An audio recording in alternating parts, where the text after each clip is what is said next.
50대 이후의 삶은 젊은 날의 속도전이 아닙니다. 그때는 앞만 보고 달렸죠. 더 나은 자리, 더 큰 성취, 더 많은 인정. 하지만 이제는 조금 멈춰서 어디로 가고 있는가를 돌아볼 시간입니다. 이 시기는 단순히 나이를 먹는 때가 아니라 삶의 무게 중심이 밖에서 안으로 옮겨가는 시기입니다. 일의 중심에서 천천히 물러나 내가 정말 소중히 여겨야 할 것이 무엇인지 다시 묻게 되죠. 가족과의 관계, 친구와의 거리, 나 자신과의 대화. 모든 것이 새롭게 다가옵니다. 젊을 때는 속도가 중요했지만 이제는 깊이가 중요합니다. 빠르게 사는 대신 깊이 느끼며 살아야 할 때입니다. 그 깊이 속에서 비로소 인생의 진짜 맛이 우러납니다. 50대 이후의 삶은 새로운 시작입니다. 이제는 외부의 경쟁에서 벗어나 내면의 성장으로 향해야 합니다. 그 길에서 우리는 오래도록 마음이 편안한 사람으로 변화합니다. 오늘은 그 여정의 이정표를 함께 세워보려 합니다. 동양의 지혜와 현대 심리학, 그리고 수많은 인생의 경험이 들려주는 이야기. 50대 이후 인생을 풍요롭게 만드는 9가지 조언.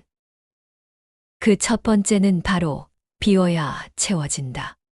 이제 내려놓는 법을 배워야 할 때입니다. 비움에서 진짜 여유가 시작됩니다.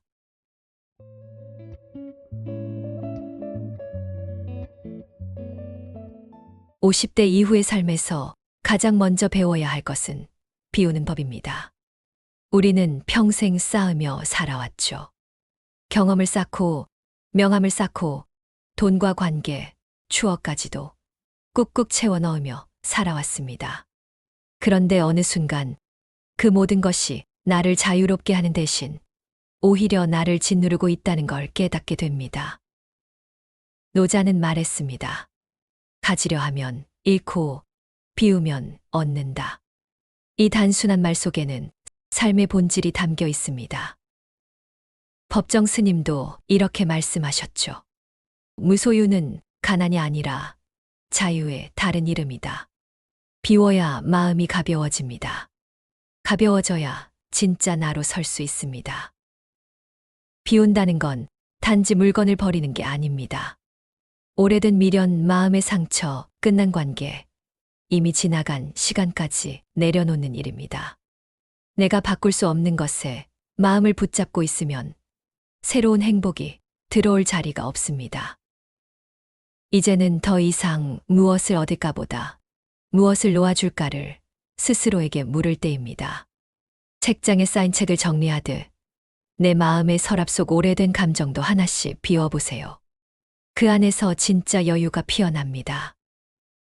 비움은 잃는 게 아니라 새로움이 들어올 공간을 만드는 일입니다. 텅 빈 잔이기에 다시 채울 수 있습니다. 비운다는 건 곧 새로운 시작을 준비하는 가장 현명한 방식입니다. 그리고 흥미로운 건 비워야 관계도 다시 보인다는 겁니다. 내 곁에 남은 사람들, 진심으로 나를 이해하는 사람들, 그들이 얼마나 소중한지를 비로소 깨닫게 되죠. 그래서 두 번째 이야기는 바로 관계를 정리하라입니다. 이제는 수많은 인맥이 아니라 진짜 마음이 통하는 사람과의 깊은 연결이 필요한 시기입니다. 당신의 삶을 가볍게 하는 사람과 함께 걸으세요. 그것이 50대 이후 인생을 풍요롭게 만드는 또 하나의 비밀입니다.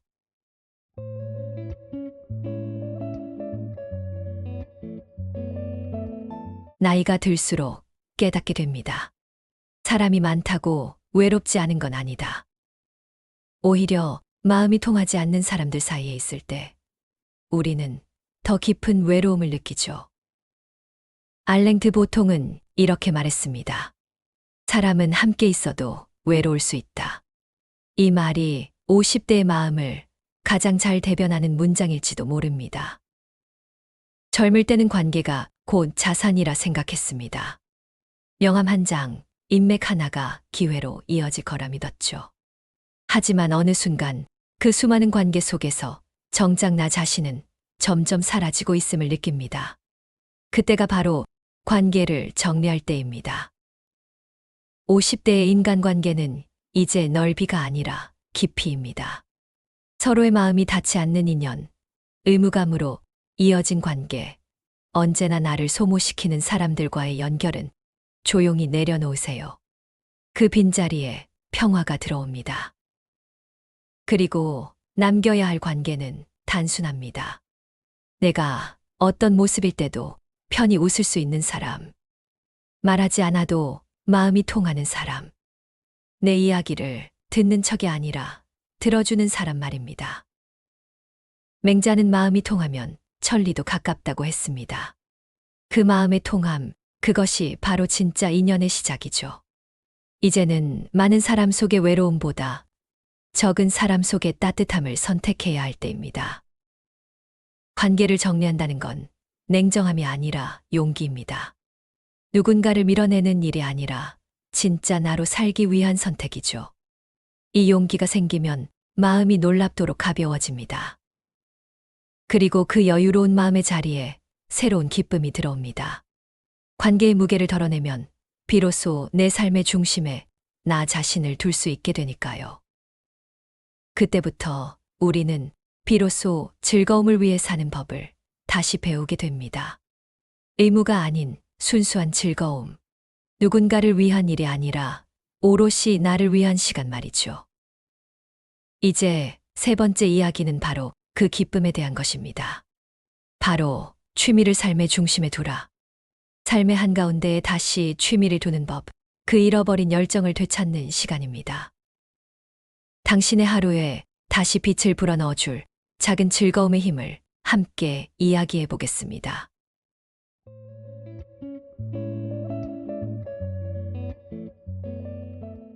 어느 순간부터 우리는 일 없는 하루를 두려워하게 됩니다. 무언가를 하지 않으면 뒤처질까 불안하고 가만히 있는 시간이 괜히 죄책감처럼 느껴지기도 하죠. 하지만 50대 이후의 인생은 이제 일을 잘하는 시기가 아니라 삶을 잘 사는 시기입니다. 이제는 성취보다 행복을, 성과보다 여유를 배워야 할 때입니다. 요한 하위증하는 이렇게 말했습니다. 놀이는 인간을 자유롭게 한다. 그 말처럼 취미란 단순한 여가가 아니라 내면의 해방입니다. 젊을 때는 늘 누군가를 위해 살았죠. 가족을 위해, 회사를 위해, 책임을 위해. 그런데 이제는 그 무게에서 잠시 벗어나 나 자신을 위해 무언가를 해도 괜찮습니다. 그림을 그리고, 악기를 배우고, 글을 쓰고, 정원을 가꾸는 일, 이 모든 건 단순히 취미가 아닙니다. 그건 삶을 사랑하는 연습이고, 지금 이 순간을 살아내는 기술입니다. 몰입의 순간에는 나이도, 걱정도, 비교도 사라집니다. 그때 우리는 다시 젊어집니다. 그림을 그리며 색을 섞을 때, 피아노 건반 위에서 잊고 있던 감정이 피어날 때, 글 한 줄을 쓰며 마음의 먼지가 털릴 때, 그게 바로 삶이 다시 숨 쉬기 시작하는 순간입니다. 법정 스님은 말씀하셨죠. 삶이 고요할수록 그 안에 진짜 기쁨이 있다. 취미는 바로 그 고요 속의 기쁨을 발견하는 문입니다. 남의 시선을 의식하지 않고 결과를 따지지 않아도 되는 순수한 즐거움. 그 시간 속에서 우리는 삶의 본 모습을 다시 만나게 됩니다. 그리고 그 기쁨은 어느새 주변으로 퍼져나갑니다. 당신의 평온함은 가족에게 안정이 되고 당신의 열정은 누군가에게 영감이 됩니다. 결국 취미는 혼자만의 즐거움이 아니라 세상에 조용히 선한 영향을 흘려보내는 일입니다. 그건 바로 빛을 이어주는 행위이기도 하죠. 이제 다음 이야기는 그 빛을 다음 세대에게 건네는 법입니다. 삶의 경험과 지혜를 나누며 누군가의 길을 비춰주는 시간이기도 합니다. 바로 후배를 키워라. 당신이 걸어온 길이 누군가에게 길잡이가 되는 순간, 그건 또 다른 형태의 삶의 기쁨이 됩니다.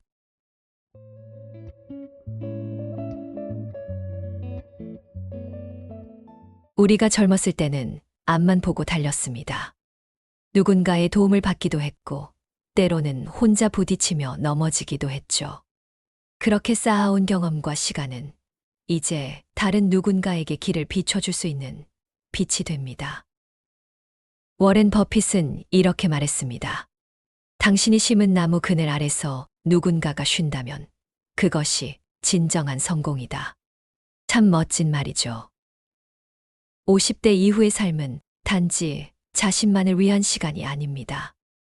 이제는 내가 걸어온 길을 누군가에게 내어줄 때입니다. 후배에게, 자녀에게, 혹은 함께 일하는 동료에게.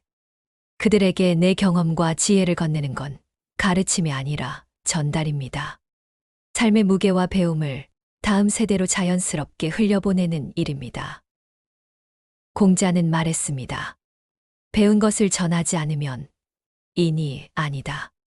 배움은 나를 위한 것이 아니라 결국 세상을 위한 것입니다. 당신이 걸어온 길에 남은 발자국이 누군가에게 길이 된다면 그것이야말로 진짜 배움의 완성입니다. 후배를 키우는 일은 말로만 하는 지도가 아닙니다. 그건 태도이고 삶의 자세입니다. 그들이 실수했을 때 다그치기보다 그 실수의 의미를 함께 찾아주는 것. 그들이 불안할 때 한 발 물러서서 기다려주는 것. 그게 진짜 멘토의 품격입니다. 나이가 들수록 가르친다는 건 오만이 됩니다. 그러나 함께 걷는다는 건 겸손이 됩니다. 후배를 키운다는 건 결국 나의 삶을 그들의 성장 속에 심는 일입니다.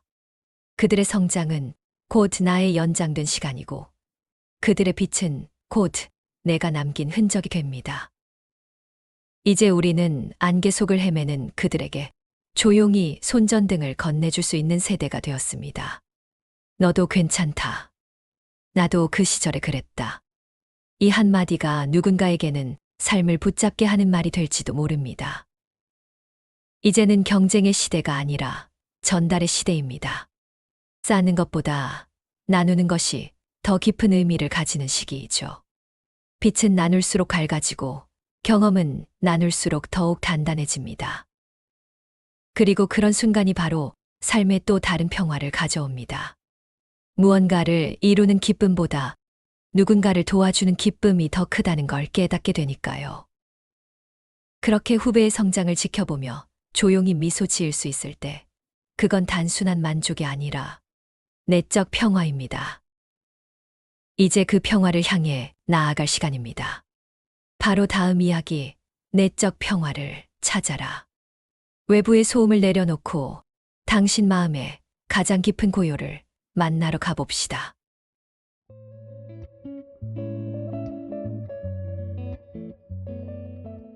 젊을 때는 늘 바빴습니다. 해야 할 일이 많았고 이뤄야 할 것도 많았죠. 그래서 멈추는 게 두려웠습니다. 가만히 있으면 뒤처질 것 같고 쉬면 아무것도 아닌 사람이 될까봐 불안했죠. 하지만 이제는 압니다. 진짜 평화는 달림이 아니라 멈춤에서 온다는 걸요. 법정 스님은 말씀하셨습니다. 고요 속에서야 진짜 나를 만난다. 이 말은 단순한 명언이 아니라 인생의 후반부를 살아가는 지혜입니다. 50대 이후의 평화는 외부의 조건에서 오지 않습니다. 돈이 충분하다고, 자녀가 잘 된다고 마음이 저절로 편해지는 건 아니죠.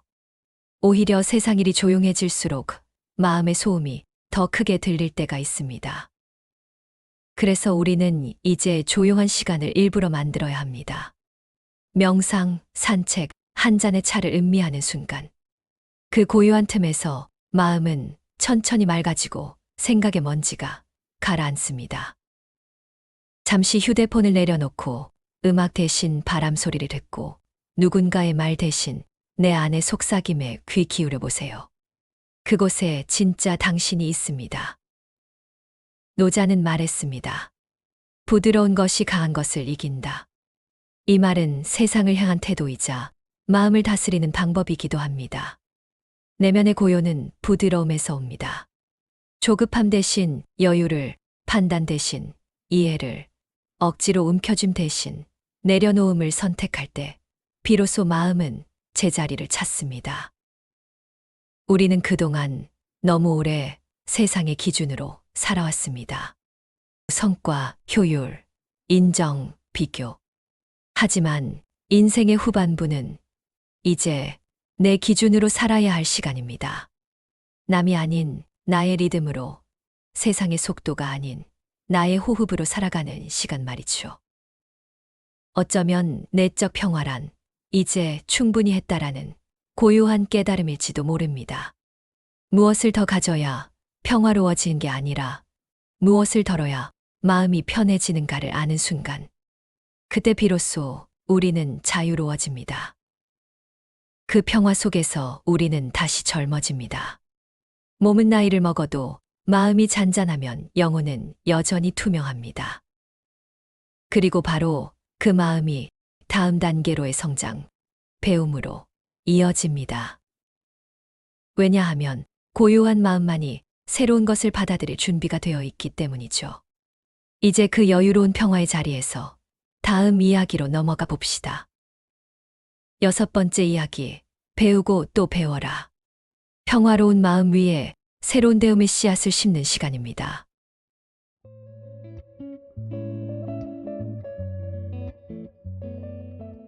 고요해진 마음 위에 우리는 이제 다시 배움의 씨앗을 심어야 합니다. 많은 사람들이 말하죠. 이제는 배워서 뭐하냐, 나이도 있는데. 하지만 그것은 나이가 들어서 하는 말이 아니라 마음의 포기에서 나온 말입니다. 피터 드러커는 이렇게 말했습니다. 배우기를 멈추는 순간 퇴보가 시작된다. 나이는 몸의 수치일 뿐입니다. 진짜 젊음은 여전히 궁금해하고 배우려는 마음에서 나옵니다. 배우는 사람은 늙지 않습니다. 세상을 향해 눈을 열고 새로운 것을 받아들일 준비가 되어 있는 사람, 그 사람은 언제나 생생하게 살아 있습니다. 공자는 말했습니다. 배우고 때로 익히면 또한 기쁘지 아니한가. 그렇습니다. 배움은 노력이라기보다 기쁨입니다. 나를 성장시키는 즐거움, 모르는 것을 알아가는 설렘, 그리고 그것을 삶에 녹여내는 지혜의 기쁨이죠. 배움은 꼭 거창할 필요가 없습니다. 새로운 언어를 배우거나 스마트폰 기능을 익히거나 혹은 오래 묵혀두었던 책 한 권을 다시 펼치는 것도 좋습니다. 중요한 건 마음이 다치지 않는 것. 우리는 나이를 먹으면서 몸은 굳어가지만 마음까지 굳어지면 인생이 멈춰버립니다. 세상은 여전히 변하고 기술은 하루가 다르게 발전합니다. 하지만 그 변화 속에서 내가 배움을 멈추지 않는다면 나는 여전히 세상의 한가운데에 서 있는 사람입니다. 그리고 배움은 지식의 축적만이 아닙니다. 사람을 배우는 일, 감정을 배우는 일, 삶의 무게를 다루는 법을 배우는 것도 포함됩니다. 젊은 시절엔 무엇을 얻을까를 배웠다면 이제는 무엇을 내려놓을까를 배우는 시기죠. 그것 또한 깊은 배움입니다. 하버드의 한 연구에서는 이런 결과가 있었습니다. 새로운 것을 배우는 사람일수록 뇌의 신경회로가 더 활발하게 작동하고 감정적 안정감도 높다고 합니다. 즉, 배움은 뇌를 젊게 하고 마음을 단단하게 만드는 최고의 투자입니다. 그리고 어느 순간 깨닫게 되죠. 배움은 나를 세상과 다시 연결시킨다는 것을. 배움은 고립된 마음에 바람을 불어넣고 닫힌 생각을 열어젖히는 창문 같은 존재입니다. 이제 배움의 방향을 조금 바꿔보세요. 경쟁을 위한 배움이 아니라 삶을 풍요롭게 하는 배움으로. 결과를 쫓는 공부가 아니라 이해하고 공감하기 위한 공부로. 그 배움 속에서 우리는 다시 젊어질 것입니다. 그리고 그 배움은 또한 우리의 시선을 자연으로 향하게도 합니다. 도시의 속도와 인간의 계산에서 벗어나 삶의 근원으로 돌아가려는 움직임 말이죠. 이제 다음 이야기로 넘어가 보겠습니다. 7번째, 자연과 함께 살아라. 자연은 언제나 우리가 잃어버린 균형을 되찾게 해주는 가장 위대한 스승이니까요.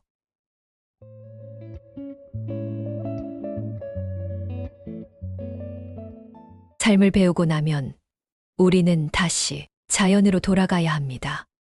도시의 불빛 아래서 우리는 너무 오래 인간의 세계에 갇혀 있었습니다.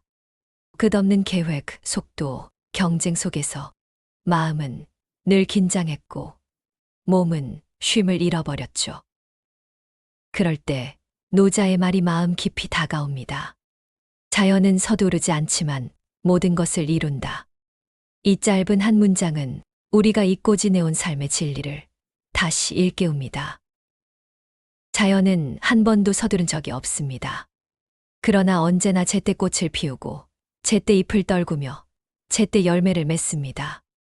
그 질서와 균형, 그 순환의 지혜 속에 삶의 본질이 숨어 있습니다. 우리는 그 단순한 이치를 잊은 채 늘 앞서가려 애쓰며 지쳐왔습니다.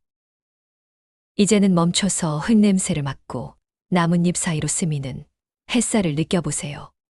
바람이 볼을 스칠 때 마음의 먼지가 조금씩 털려나갑니다. 새소리가 들릴 때 머릿속 복잡한 생각들이 잠시 고요해집니다. 그 순간 깨닫게 됩니다. 자연은 말없이 우리를 치유하고 있었다는 걸. 과학적으로도 자연과의 접촉은 인간의 스트레스를 줄이고 심장박동과 혈압을 안정시킨다고 합니다. 하지만 그것보다 더 중요한 건 자연이 우리 마음의 리듬을 회복시켜준다는 사실입니다. 계절이 변하듯 삶도 순환한다는 걸 자연은 조용히 가르쳐 줍니다. 봄의 새싹처럼 다시 시작할 용기를, 여름의 빛처럼 타오르는 열정을, 가을의 낙엽처럼 내려놓는 지혜를, 겨울의 고요처럼 머무는 평화를, 그 모든 것을 자연은 이미 알고 있습니다. 이제는 자연 속에서 시간을 보내는 것을 사치로 여기지 마세요. 그건 삶의 재충전이자 존재의 회복입니다. 도심 속에서도 가능합니다. 작은 화분 하나, 주말의 산책, 창문을 열고 하늘을 바라보는 일. 그것이 자연과 다시 연결되는 첫걸음입니다. 우리가 자연과 다시 닿을 때 비로소 몸의 긴장이 풀리고 마음이 제자리를 찾습니다. 그 고요 속에서 들리는 것은 세상의 소음이 아니라 나의 숨소리입니다. 그리고 그 순간 우리는 깨닫습니다. 몸과 마음은 따로 존재하지 않는다는 것을. 자연이 균형을 통해 존재하듯 우리 또한 몸과 마음이 조화를 이룰 때 비로소 온전해진다는 사실을요. 그래서 다음 이야기는 바로 그것입니다. 우리의 몸과 마음을 다시 하나로 회복시키는 지혜. 8번째, 몸과 마음을 돌보라. 이제 외부의 평화에서 내면의 평화로 들어가 볼 시간입니다.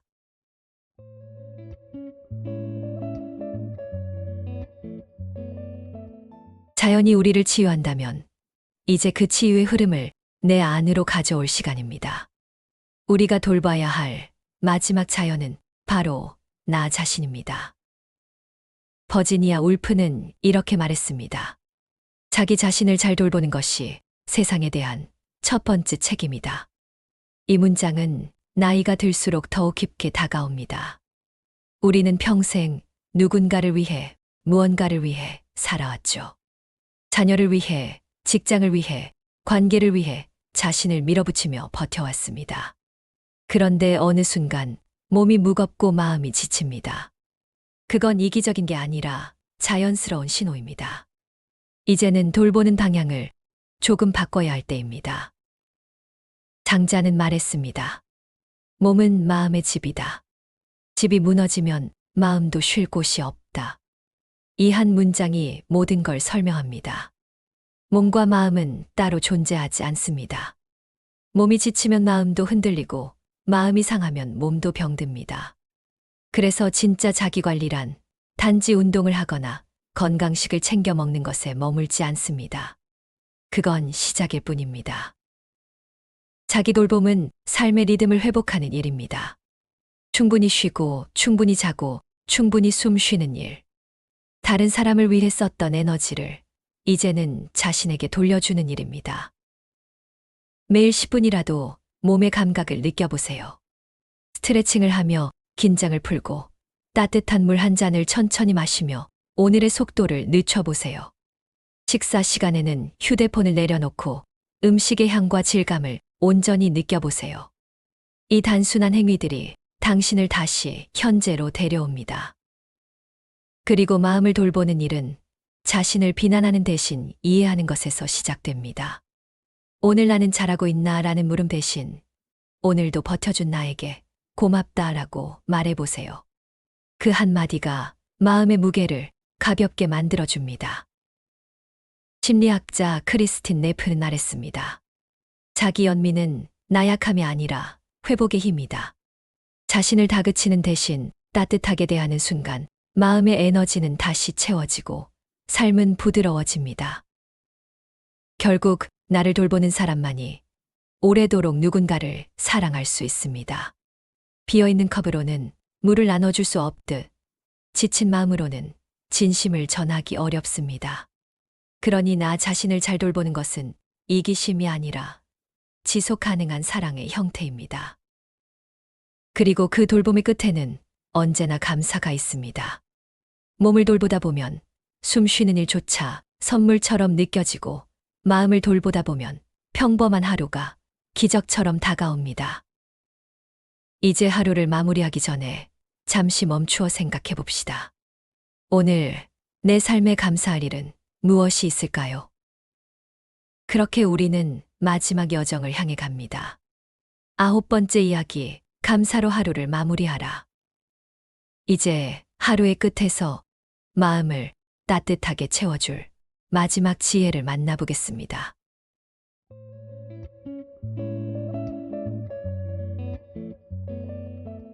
하루가 저물고 조용히 불을 끄기 전, 당신은 오늘을 어떤 마음으로 떠나보내고 있나요? 몸과 마음을 돌본 하루의 끝에는 이제 감사라는 부드러운 빛을 켜야 할 시간입니다. 멜로디 비티는 말했습니다. 감사는 삶의 모든 것을 기적으로 바꾼다. 이 문장은 단순한 위로가 아니라 삶의 태도를 바꾸는 말입니다. 감사는 갖지 못한 것에서 이미 가진 것으로 시선을 옮기는 일입니다.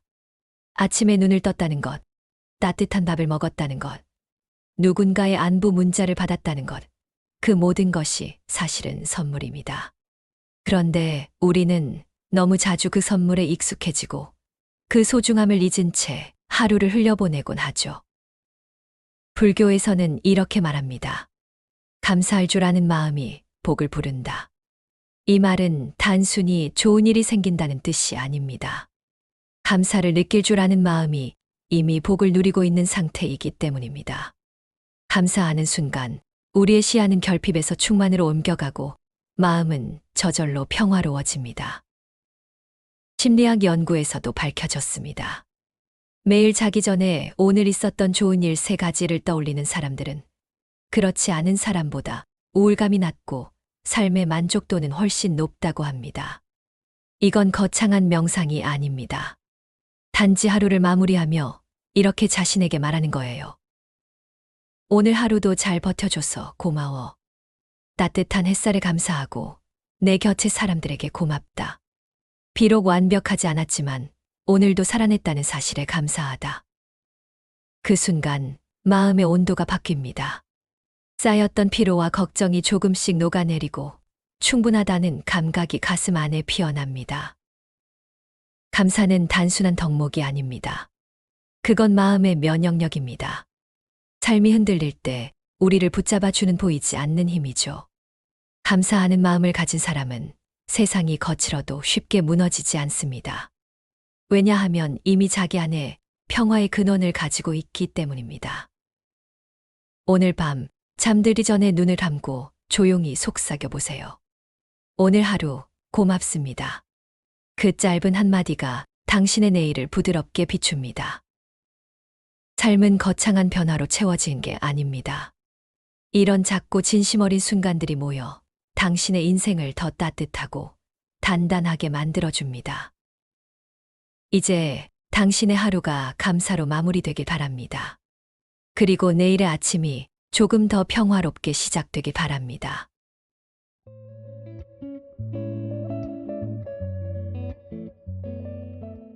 이제 인생의 절반을 훌쩍 넘긴 당신에게 속도는 더 이상 중요하지 않습니다. 50대 이후의 삶은 얼마나 빨리가 아니라 어디로, 어떻게 가는가의 문제입니다. 젊은 날엔 앞만 보고 달렸습니다.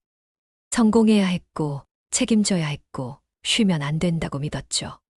하지만 이제는 그 모든 걸 잠시 내려놓아도 괜찮습니다.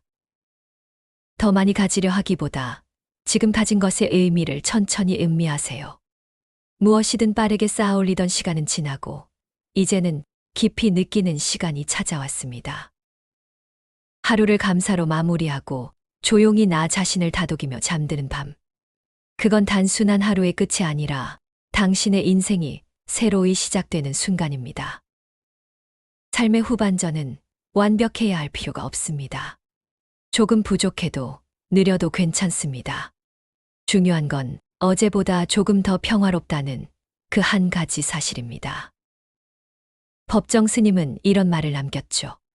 조용한 마음은 어떤 어려움 속에서도 흔들리지 않는다. 그 고요함 속에서 당신의 인생은 다시 빛날 것입니다. 이제 당신의 삶은 완성을 향해 갑니다. 거창한 성공이 아니라 내면의 충만으로 향하는 완성 말이죠. 누군가의 인정이 아니라 스스로의 평화로부터 오는 빛. 그 빛은 요란하지 않습니다. 그건 오히려 조용합니다. 하지만 그 고요한 빛이야말로 세상의 어떤 화려함보다 오래 깊게 남습니다. 그러니 오늘도 천천히 걸어가세요. 당신의 속도로, 당신의 방식으로. 조용히, 그러나 단단하게.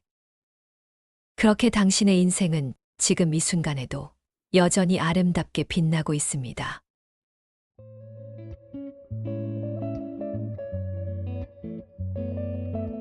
시청해 주셔서 정말 감사합니다.